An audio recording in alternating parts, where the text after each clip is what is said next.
We're talking this morning with author and motivational speaker Jonathan Sprinkles, and before the break we were talking about provision. So tell us a little bit about that. You started on that, making provision. All right, so what you need to do is make sure that you have everything around you and creating an environment for success, right? Everything needs an environment. In order to live, we need oxygen and water and food. In order for your dreams to live, you need to have provisions for those dreams as well. So if you are talking about if you want to go live in France or take a vacation to France, you need to go buy some French music, go get some French food, go buy a bunch of books on France, eat some French fries. I don't know, whatever you have to do, but just make sure that you surround yourself with that thing so that eventually that thing will manifest. Watch who you hang around as well, because the people around you will either bless you or they will curse you. The people, when you want something great to happen in your life, there is going to be somebody who's going to help you to do it. And if you want to completely ruin your life, there will be somebody around you who will help you do it. And that's such a great point, because even when talking to young people, that's a point that it's really hard for them to understand that your friends and the folks that you surround yourself with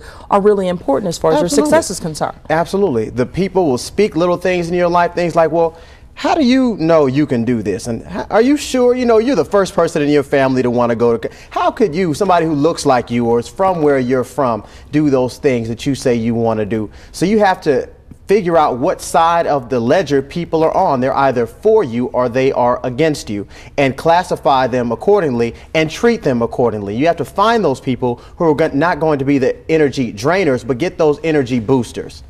I just love all the sayings that you have. I'm sorry, I was absorbing all of that. So as we've made up our mind that we're going to do this, we're going to act and stop playing with it. What are the steps that we need to take? Well, you have to have a vision. Bottom line, you have to have a very clear vision. And a vision, in the Bible, a vision is a disclosure of an unseen reality. When I go teach seminars, I tell people that it is a clear picture of the end result. So you can do things like this. You create the vision, the things that you want. Actually, at my house, in my office, have a vision board where I took time and I cut pictures out of a magazine and of all the different things that I wanted. Here's another tool that you can use, just a little simple index card. You write on one side what you want, and then on the other side, you write down why you want it. So you want to make $45,000 extra this year. Well, what are you going to do with that $45,000? And you paste them all around your office. So that way, it's not just something that you want, it's something that you are. This is who you are in your body.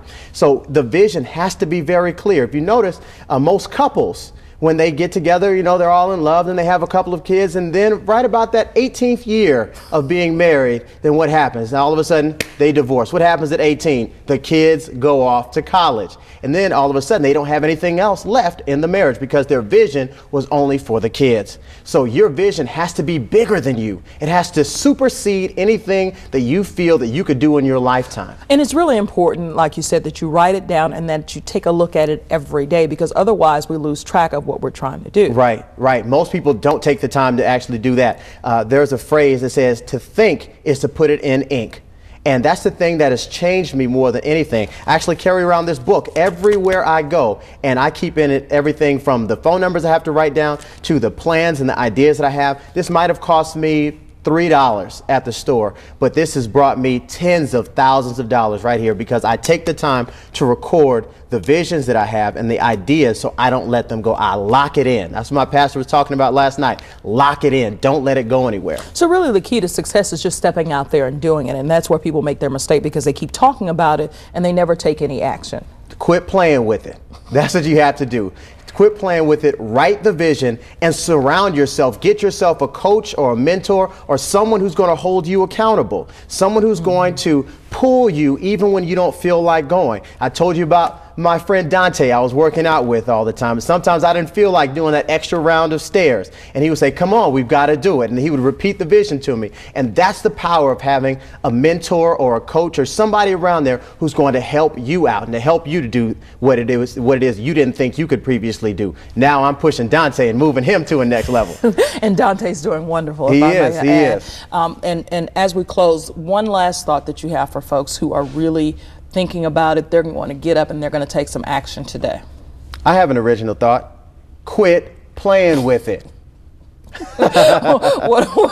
So if you didn't get anything else out of today, you got quit playing with it. That's right. Because that's so very important. Jonathan, you're always so inspirational when you stop by. Thank you. So Thank you for having now me. we know to quit playing with it. We've got some vision and everything else, and one day we can grow up and be like you. Well, I don't know. Well, okay. Go out and be bigger than me, that's for sure. Right. Have more hair than me. And one of the things that you said before we got started, we're almost out of time, but you mentioned that you are a perfectionist and you're always wanting to be better than you were before. Yeah, absolutely. Well, I just pay attention to the people who are great at what they do. You look at the people who are the top money earners, the Beyonce, the Steven Spielberg. And aim to be great. We're out of time. Thank you so much for stopping by. I appreciate it. And to all of you, if you want more information and other great tips on staying motivated, you can log on the web at getandstaymotivated.com.